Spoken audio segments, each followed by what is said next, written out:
Well, welcome back to the City Rev Life podcast. We're continuing our series called Conversations, and I am really excited about today's special guest because he is just that. He is very special. He is the one, the only, Pastor Robey Barnes III. Oh, great. Thanks. I have to use your legal name. There was a little bit of an edge when you said special. No, it's special. It's I'm like, excited. When you're like, hey, is this good? And you're like, it's special. Well, it's not every day you get to interview your boss. There's cameras on you. That's I can true. ask you questions. And you have free reign on the questions. Yeah, so, you have no control over what's going to happen for the next 30 true. minutes to an hour. That's true. I got lots of questions. I'm at your mercy. So I want to begin by asking the question that's just on everybody's minds. Oh, no. Okay. Who is Pastor Robey? Just give us a little bit about your story, your testimony. Let's hear about who you are. Okay. It's a little loaded. That's a big question. Pretty broad. Well, let's say testimony. So I grew up in a Christian home. We were very involved in our local church, Sheridan Hills Baptist Church in Hollywood. Okay. And my parents are in the ministry. And one of the unique things about what growing up in the home that I did is I got to see a lot of different churches. So my parents would be involved in churches at moments of their transition. And so now, would you go with them to these different churches, or was Sheridan Hills, you said? That was your church, but when they would go and help these other churches transition, would you go and attend those as well? Sometimes. So when I got closer, so there were seasons where, Flamingo Road Church, so before, which is now Potential, but before Dan Sutherland was there, my dad was the interim pastor there for about 2.5 years. And in that season, we attended pretty regularly. There would be another church. There's another church in, I think, up in Boca that we attended with. There are others we just kind of stop in when Dad was at Christ Fellowship before Rick Blackwood down in Miami, or some of these others we would go for seasons. Obviously, my mom would go with them, but sometimes we were in student ministry, so we would stay at Sheridan Hills. So I very much felt like I had a home church, but got a lot of exposure to some of these other churches. And the challenge with that was, the benefit was, let me start there, is it gave me a real appreciation for the South Florida church beyond just the one church that I was in. So other denominations, other traditions, that gave me an exposure of that. The challenge with that was it also, a lot of those churches were at some of their hardest moments because sometimes maybe the pastor had fallen, or sometimes the pastor had left, and then just that vacuum of leadership, anything that was unhealthy surfaced. And so a lot of those just, church wars were happening. And so what it did was it really forced for me, either I would run the other way or I would run towards it. And so I think early on for me in my faith, I think a lot of it had to do with being in a healthy youth group, and which is why we're a part of the passion that I have for student ministry. I know Rebecca, also the church she grew up in Washington, D.C., had a really strong youth group. Like both of us, our faith really kind of became our own, being part of strong youth groups. That it became my own. And at that point, I just sensed a clear call before I went into my senior year of high school, a call to walk into ministry. So for me, that call came early, and then it was so clear. I set my sights on that and picked the college that I went to based on that. And so went to a university, Taylor University up in Indiana. That's where I met Rebecca on a blind date. And she was coming from Washington, D.C. I was coming from South Florida. We were in very rural Indiana, but in a college that had like a very healthy, a lot of other college students that were really on fire for the Lord. And so at that point, she knew what the path that I was on as a pastor. And so she then, and I love this about her and the story, even before we were seriously dating, she's like, hey, if I'm going to go any further, I've got to decide if I have that calling on my life, whether it's Robey or someone else. That's cool. So she took a period of months. I didn't know this until way later, where she was seeking the Lord on her own calling. And at that point, she sensed a call from the Lord that, okay, I don't know if it's with this guy that I'm dating, but I think I believe I'm called to be in the ministry and serve in that capacity. So wow, that's a lot. That's incredible. I want to go back. It's your fault. I mean, you asked the question. I asked a very big question, and that's beautiful. I want to go back to the blind date in a second too, but sure. Even before that, you grew up as a pastor's kid. Yeah. You entered into churches in some of the most unhealthy seasons. Granted, your dad is there trying to bring in healthy culture, so I'm sure it's changing, it's shifting, but I'm sure you had a lot of experiences. And at the age of a senior in high school, you still felt that calling from the Lord, and you still decided to pursue ministry. Yeah. That's unusual. Like, how did you process, and maybe this is a multi-layered question here, but yeah. How did you process being a pastor's kid? How did you process healthy churches and unhealthy churches? How did you process, I'm called into ministry, I'm going for it? You know, it's kind of all right there in that season in high school. Yeah. A lot of wrestling, I'm sure you had to do. Yep. I would say a couple things. One, when I was younger, I think my parents wisely I wasn't exposed to all the nitty gritty when I was little. That would have been inappropriate. It was when I was older, processing the reality of church, processing the reality of ministry, that I started to see things. So one, I would say my parents wisely shielded us from some of that drama and spoke always in positive terms. I would just say, and this is not just for pastors' kids, although I think it's imperative for ministry kids, but I just think church leaders in general, sometimes they're just way too open about their criticism of their church or churches in general, and they don't realize how that's shaping a young mind. And so you've got a child or a middle schooler that is hearing this kind of open criticism. It's not healthy. They need to have spiritual leaders that they look up to, and there's never a healthy, never a perfect church. You can have healthy churches, but not perfect churches. So there was that. But for me, it was part of my story. It's not everybody's story, but part of my story is just an early calling to the ministry. And it was the Holy Spirit showing up in your room and scaring you and saying you're going to be a pastor? It was a lightning bolt that wrote the words in the sky. Oh, that's even cooler. Did you get a picture or video or anything? No, unfortunately, it was before the iPhone age. No, it wasn't that. The short version of that moment of calling was, it was actually very unremarkable, but it was unmistakable. So there was a mentor in my life, and I remember we were walking through a Borders. That doesn't exist anymore. The Borders restaurant? Bookstore. Oh, bookstore. Yes. Oh, yes. Do you remember the Borders? It's like a Barnes & Noble. I have a vague memory of it. Yes. It was around when I was a kid, huge age difference here between you and me. We don't need to highlight that part. But there was a Borders bookstore where I was walking through it with a youth pastor mentor. And we were walking through this section of Christian books. There were some theology books, and he pulled one out and said, "Oh, this would be a great book for you one day when you're a pastor." And I said, "Oh, I don't know that I'm called to be a pastor." I'm like, "You have to have a calling from the Lord." And he's like, he looked at me like really? And he said, what do you think it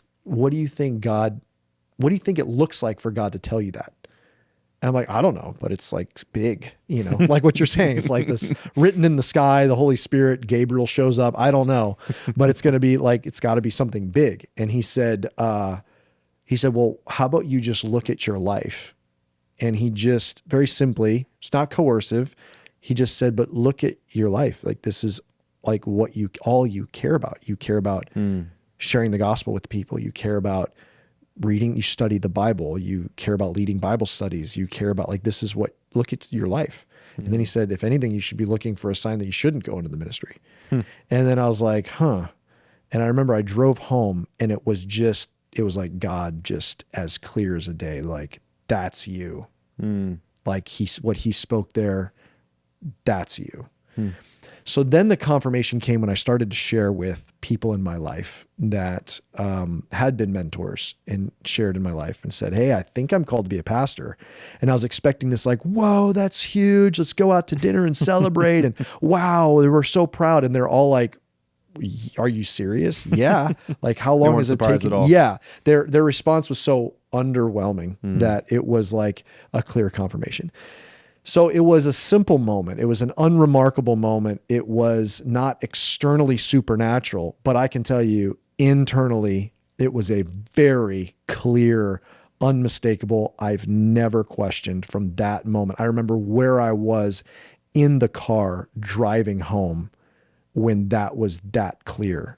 And it never questioned it from that moment, which I see as the supernatural part.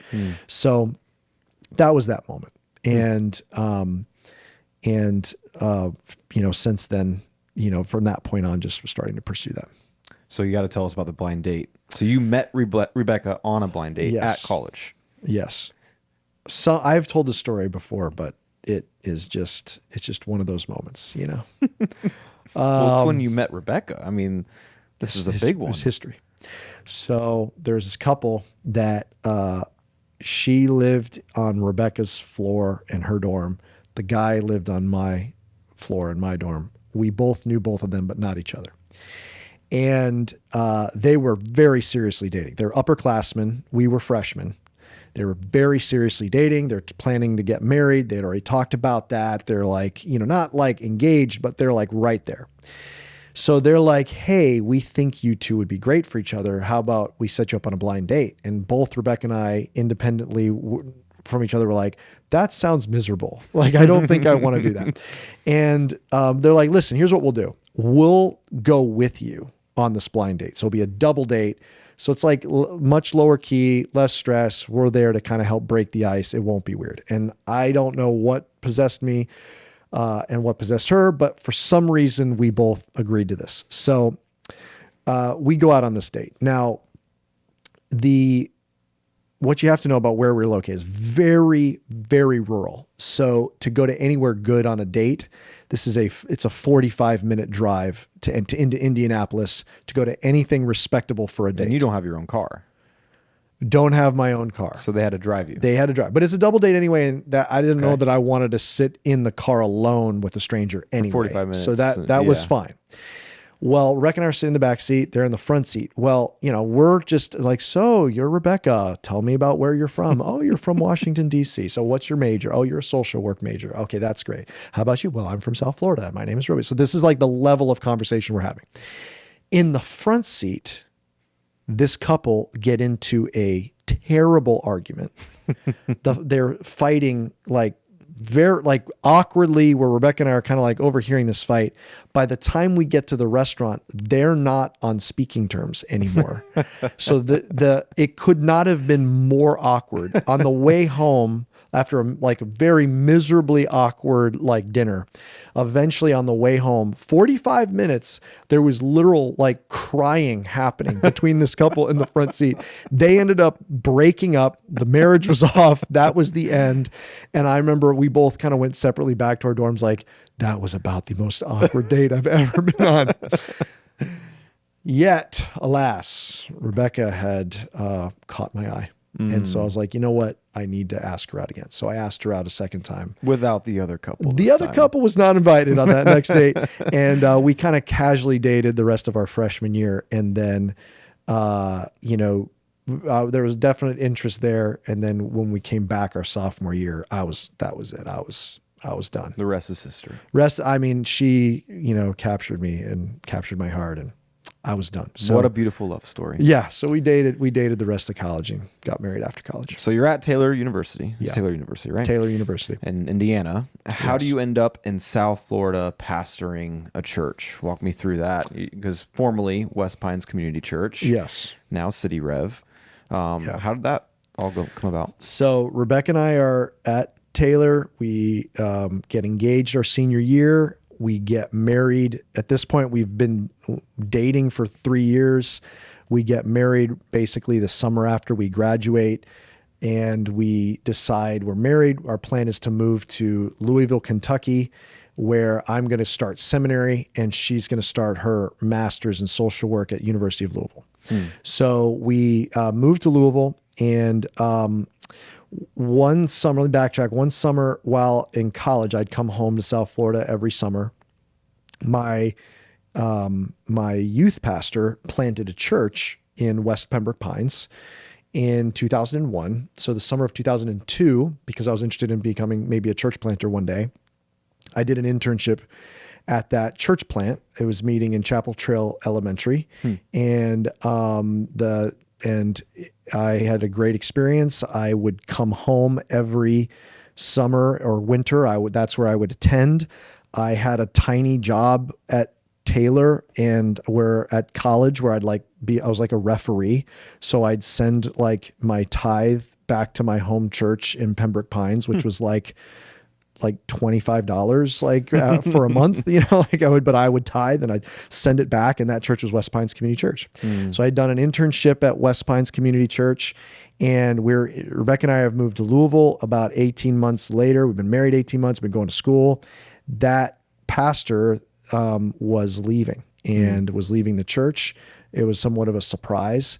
And they contacted Rebecca and I and said, hey, we need an interim pastor. Would you consider being the interim pastor? Now, this is a little bit of a crazy part of the story, but I said, well, I'm in Louisville. Rebecca's doing her master's. I'm doing my master's. I mean, how could I be the interim? They're like, well, we'll fly you down on the weekends to preach. And I said, wow. I've preached maybe 12 sermons total. It's quite the offer. I said, this was my literal statement. They must have been back. really good sermons. They were not. I can personally attest they were not. I said, there's 5 million people in South Florida. Like, I'm fairly confident you can find someone that could do the preaching while there locally. And they said, well, you're a familiar face. This is your home church. We'd rather have someone that's like a familiar face in this season. So I was like, hey, I'm waiting tables right now. This is a much better job. It helps me develop that. And so Rebecca and I prayed about it. I would fly down. Rebecca would come down with me once every week or two, and join me. And very quickly, the board approached me after about a month and a half and said, would you consider becoming our lead pastor? Wow. And honestly, that threw Rebecca and I for a loop, because we were at the time like praying, what city do you want us to be in? Like, not even South Florida necessarily. Yeah. Right? I mean, we thought probably South Florida, but we were still praying very openly. Like, there was a book that we were praying through called Operation World that features every country in the world. And we were actively praying about foreign missions. We were thinking about maybe we'll go on the mission field for a season. But we assumed we would plant a church domestically. There were other churches that we were thinking about going on staff for a season before we would, so this would be this would be my first full-time job, let alone first ministry job to step in. And Rebecca and I we were just really wrestling. I mean, I was honored, and the idea humbled me and was exciting, but it was scary. It seemed reckless. It was just, I was halfway through seminary. That means I have to finish up my master's degree, long distance. And it was just we were wrestling. And, one of the moments we were just about to, we were taking so long to give them an answer. Like, we're going through the interview process, and they were like, hey, we kind of need an answer because we need to move on to look for someone else. And we were just about to turn it down. And Rebecca went on a mission trip to a compassion project in Peru. And God did a work in Rebecca where she said, I was there and I saw who was leading the compassion projects. She said these were kids that had grown up in the compassion projects and like had stepped into leadership, and the level of responsibility some of these 21, 22, 23-year-olds had was so moving. And she said, she came back and said, like, I think like God just showed me, let's not say no out of fear of our youth. And that changed it. And we tentatively, I was very like nervously accepted. And I remember, you know, well, there's a lot of memories surrounding that, but I remember walking into that just very, very green, because when I started that interim preaching, I was 23. Wow. And then Rebecca's 23. And so it was just, you know, I look back, I'm like, I really don't know what they were thinking. And I just trust the Lord. Yeah, well, look at you now, right? Yeah, I feel bad for all the things that people have had to suffer to get to this point. Which, you know, becoming a lead pastor at 23, you've got to have a lot of ministry bloopers. You got to share with us. No, come on. You got any funny stories? Come on. So many stories. What can I share on a podcast is the question. Ministry bloopers. Oh gosh. I mean, a lot of them are painful. They're not funny stories. I've got a few of those, but it's not my podcast, so yeah, I just can't share it. We just said a lot of some of the funny things were like, there's a lot of painful. Most of the real learning experiences were the hard ones that are painful, ones that are not funny. Sure. Some of the things that are funny are just like, no one could prepare you for that. So it's like in those early years, like, what do you do when you're in the cafeteria and during the service, a rat runs through? Like, you know, how do you handle that? You know, we've got a protocol for that. Come on. Now we have a rat protocol. I remember getting a phone call one time. We used to have this box truck that would pull up to the cafeteria at Pembroke Pines Charter High School, which is where we were meeting at the time before we moved into the warehouses. And I remember getting a phone call one morning, and we'd unload the box truck, or the setup and teardown team would unload it and reload it. And then we would go park it on the Christ the Rock property. They were amazing to like help us with that. And I remember getting a phone call one Sunday morning. I'm like prepping my sermon, and they're like, "The truck's on fire." And I said, "What does that mean?" It's like, I don't know how to make it more clear. We have a truck. It is on fire. The whole thing, or just like the engine's on fire? Well, like they had pulled it up and the engine block had burst into flames. Gosh. And they're like we're talking like fire extinguishers and everything. And it just like moments like that, which they overcame. I mean, one time, like the AC was just broken in the cafeteria, and we didn't find out till Sunday morning, and it was like 90 something degrees. And so like we went to Home Depot and got industrial fans and like dry ice, and it was like blowing like cold air on people. It was just like our makeshift AC. So it was like, those are some of the funny things that you just, I don't know, you figure it out along the way. A lot.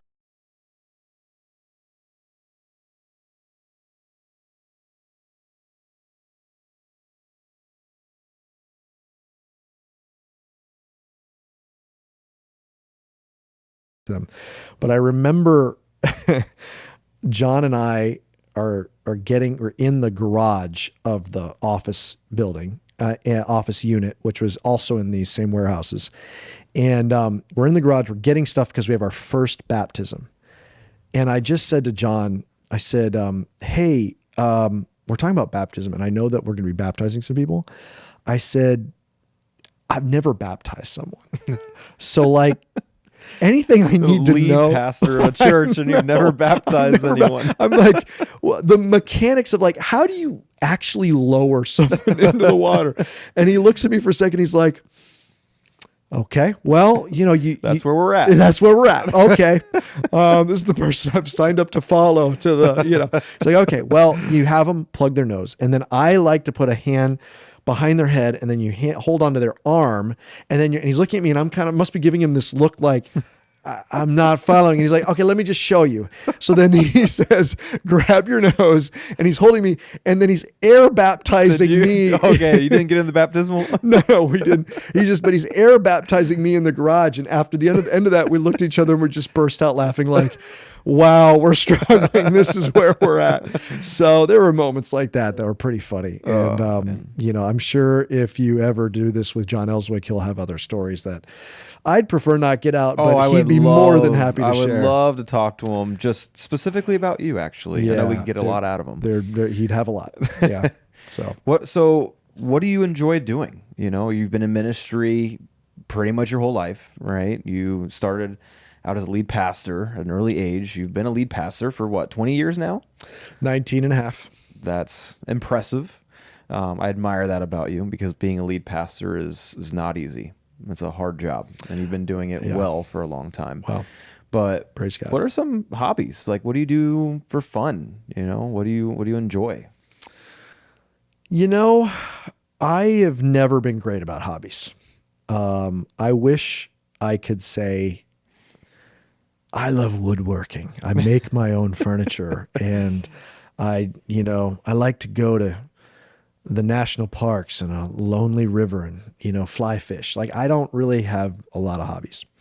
In the end, I think a lot of it is because I genuinely love what I do. I know that this sounds like a pastory thing to say. You are a pastor, so it's fair. mean, it is. This is, I don't know, but I do love studying God's word. I love, and that just feeds me. I love doing that. I don't do my devotions in what I'm preaching because I love studying it on my own. And so there's things like that because I have things, I don't want to say that's my hobby. Like, I'm not always doing that, but I'm just saying that to say, because so much of what I get to do feeds me, there's not a lot of outside hobbies. And there's been seasons, and I know it's healthy to have hobbies. I've had people tell me I should have hobbies. I've tried to have hobbies, but then I'm realizing I'm trying to manifest my energy for this. It feels like this is working against it. And so in the end, what do I like to do? I love chasing the kids around, and when they're into a hobby, like, I love getting into it with them, and so coaching the kids in soccer, do I have like a passion for soccer coaching? No, but I love my kids and I love seeing what God's doing in them. So I love, hanging out with the kids, so they'll get into something and then I'll get into it with them and enjoy that. Rebecca and I, have had things at different seasons of life that we've gotten into together that we'll enjoy doing. But if it's not something related to City Rev, it's usually something related to Rebecca and the kids or hanging out with friends. There's not I wish there was a thing that I got lost into. And a lot of the guys on staff have that. I'm jealous of them. Dan actually does woodworking. Dan has checked all the boxes on hobbies. I think he's done them all. I think he's tried them all. I know. He makes pizza. He roasts coffee. Bramos is always playing pickleball. Like, they've got hobby. I'm a little bit jealous, but in the end, it's you have interests. It might not be a hobby, but you enjoy things that the kids do. Yeah. You enjoy Star Wars and Legos. I do love Legos. Maybe Legos is my hobby, and I'm just embarrassed to say it. I love Legos.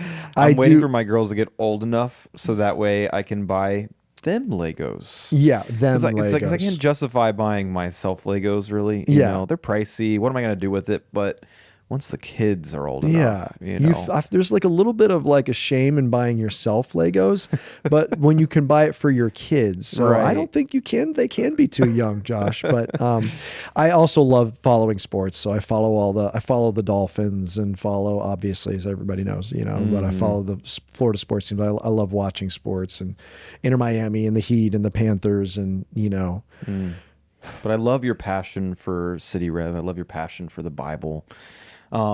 What is your deepest hope for City Rev? We can see that in you. Just listening to you talk about your church, the church God's called you to. You have a love, you have a passion for it. What is your deepest hope for us as a church? Yeah. To put it maybe differently than I might have said 100 times on a Sunday,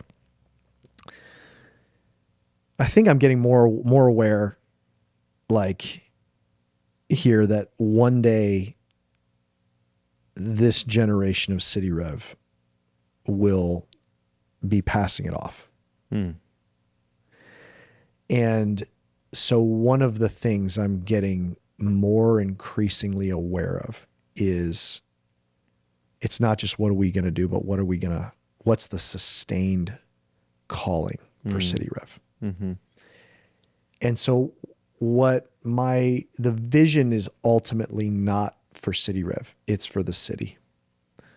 It's for South Florida being a different South Florida for our kids and grandkids, and a historic move of God that is sustained to the next generation. And so I know, and you know, Josh, like stories of revivals and awakenings.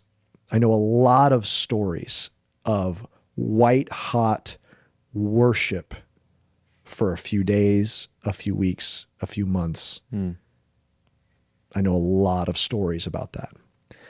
I know a few stories about awakenings that changed the cities and the culture, like we see in the New Testament, like in Ephesus, in Acts. Is it 17, 18, 16, something around there? Somewhere around there.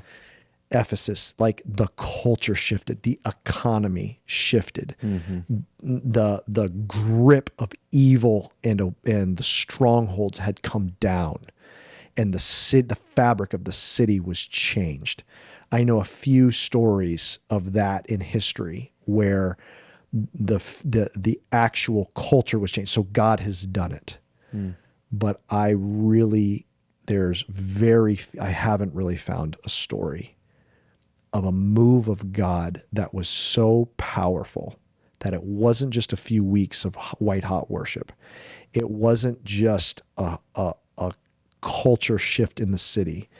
It was a sustained transformation of a city that then continued into the next generation.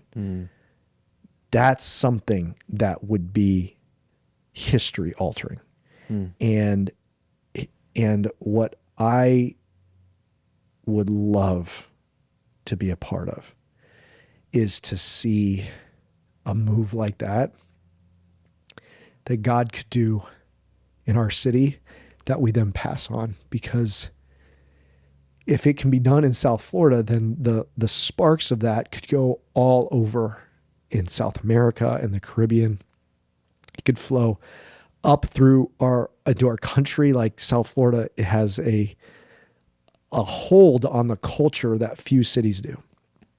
This is one of the things that gets me the most excited about what we're contributing to our students, what we're contributing to our kids, because if they can raise up, it's not, I can't just say they'll change the city, because I'm not giving up on the current generation of City Rev that are boomers and Gen X and millennials and Gen Z. Like, I'm not giving up on us, but we've got to pass it on to them as well.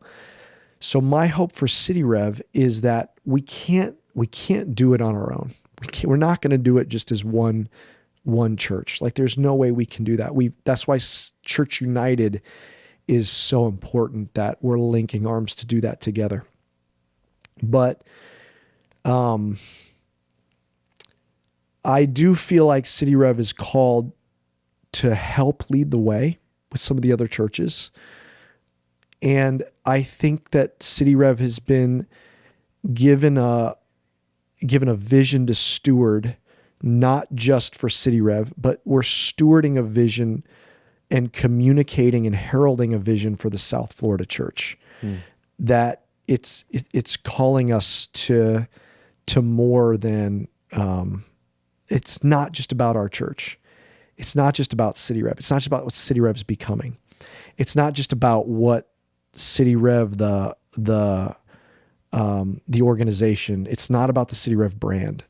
It's about the South Florida church catching something that's not just in the worship services. It's about the teachers catching something that they take the fire with them to the schools. It's about the business owners catching something and they take the fire to their business. It's about the police officers.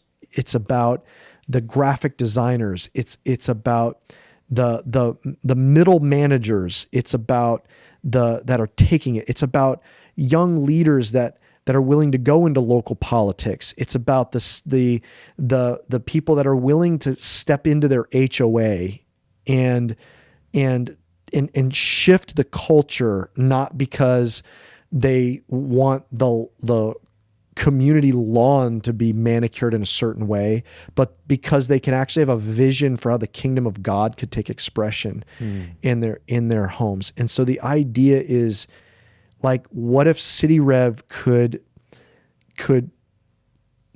impart that and model that to the South Florida church of what a body that's catching a vision. It's not just about what's happening at camp. It's not just what's happening on Sundays. It's not just what's happening at student ministry and kids ministry and small group ministry. It's more about what's happening when we live and go into the city. And it's if City Rev can capture that and can model that, because there's other cities other churches in our city that know that and want to capture and want that and want to believe that they just need to see it. And we're trying to figure it out too. And so if we can do that and link arms and bring other churches with us and then impart something to our city, like, that's what we want.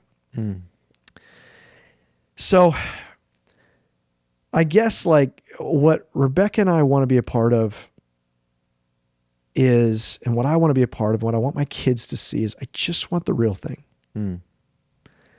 And, I come from a ministry family. Some people know this. It's not actually just my parents. My grandparents were in the ministry. Their parents were in the ministry. Their parents were in the ministry. Their parents were in the ministry. Their parents were in the ministry, and their parents. So it's about 7 generations in a row. Wow. Several of my uncles were in the ministry. Rebecca's has got extended family in the ministry as well. Her parents were very involved in their church. Her dad served as an elder and in very high capacity. We've seen, both of us, the good, the bad, and the ugly. I know what it can look like when the church is just a game. And there's this sickly, symbiotic relationship of when really it boils down to the pastor and the staff. It's their ministry career that they want to be successful. And there's a church body that wants to have a ministry that caters to their desires. And it's not, I'm not meaning to be critical, but to be honest, it really is a Christian country club that is to make connections, find friends, and create a ministry that keeps their kids out of trouble and keeps the status quo. And the pastor wants bigger buildings and bigger ministry and more resources. And the church is willing to facilitate that because they want a nicer, more comfortable Christian country club. And that's not the real thing. The real thing is a body of Christ that sees a world that is headed towards an eternity away from God, and a city that is filled with injustice and pain. And we cannot sit by and be numbed and anesthetized by the promises of the American dream and forget that this is the mission field where people are lost. And we can't miss the opportunity to pass on to the next generation the severe but high calling of following Jesus. And to do that, we've got to push against the numbing, seductive dimensions of our culture and push against that and call ourselves and the next generation to be all or nothing in following Jesus. So what I want is, I want to capture that in my heart. I want to keep that. I don't want to lose that. I don't want to lose that as I'm in my 40s and headed towards my 50s and 60s. I want to be a Caleb. I want to be a Caleb that no matter how old I am, I don't forget that this is a battle that we're fighting. And he was willing to take the hill in his 80s.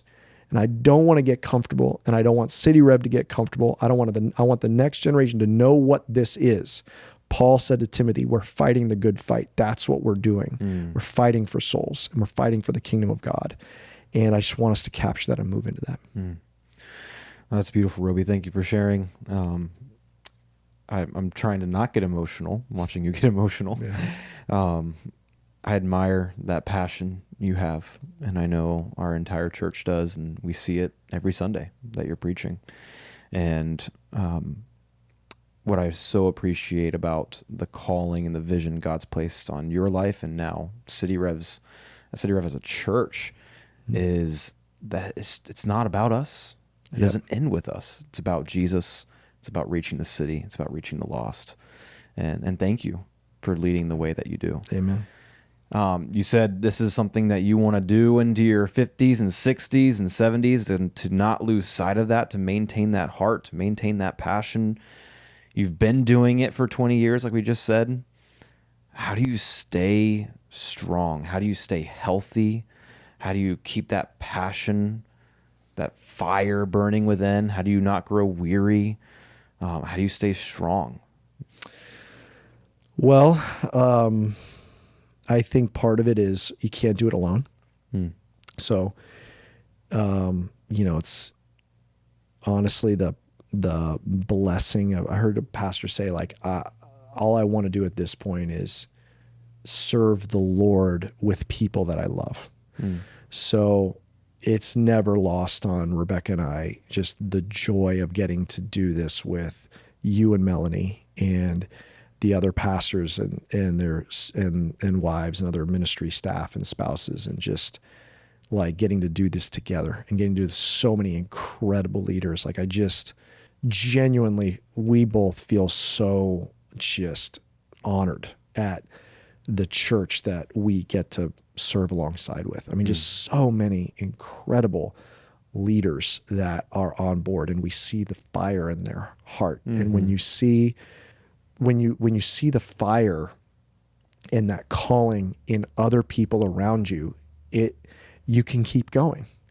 And so we stir each other up, and we keep the fire burning in each other. And I think that's been what's been so encouraging over the last 19 years, is just seeing it in the rest of the team, and seeing it in the elders, and seeing it in so many incredible leaders from all walks of life, who, when we say that, you can see in their heart and their eyes, like they have the fight. They want that. They want that for the city. They want that for their church. And so when we feel like we're in it with people we love, it's so life-giving. And then now that fire's spreading, or not spreading, but we're seeing that God's lit that fire. So I don't want to say it's spreading out of City Rev, but I would say that God is now, through Church and I, we're realizing there's other churches that have that fire too. And so now that sense of community is with some of the other pastors that have been on this podcast and preached it on Sunday. And we're like, and then we get as a church, see, there's other churches that have the same fire as us too. And then that's encouraging. And then the other part is like, and this, we take very seriously our rhythms with the Lord. And so we got to have that time of just alone with the Lord. And we have to have that time where we get alone with our families and do things like take sabbaticals every 5 years and take our vacation time and get away. And our church is so wonderful. Our leaders champion that for us. You gotta, it's that old parable of, you got to stop chopping and sharpen the axe. And so giving our like celebrating when our pastors and our ministry staff and their families get away for a sabbatical. There's other churches that don't do that. They're like, well, I wish I could have a sabbatical. I can't believe you're getting a sabbatical. And my response would be like, maybe you should take a sabbatical and figure out, or at least take your vacations. But I love that our church doesn't do that. They champion that. And they're like, good, go get filled, because you're going to come back with a fire. And they do that for all of us of staff and ministry leaders that do that. So that kind of rhythm is just absolutely vital, and not doing it alone. That's really good. Well, just one last question. Hit me. For the sake of this podcast. You've got the mic. What's one thing that you want to leave with our church? What's one thing that you pictured a couple people from City Rev You just want them to know something. You want to tell them something, and you're talking to our church here. Yeah. But what's one message you want to leave them with? I would just say,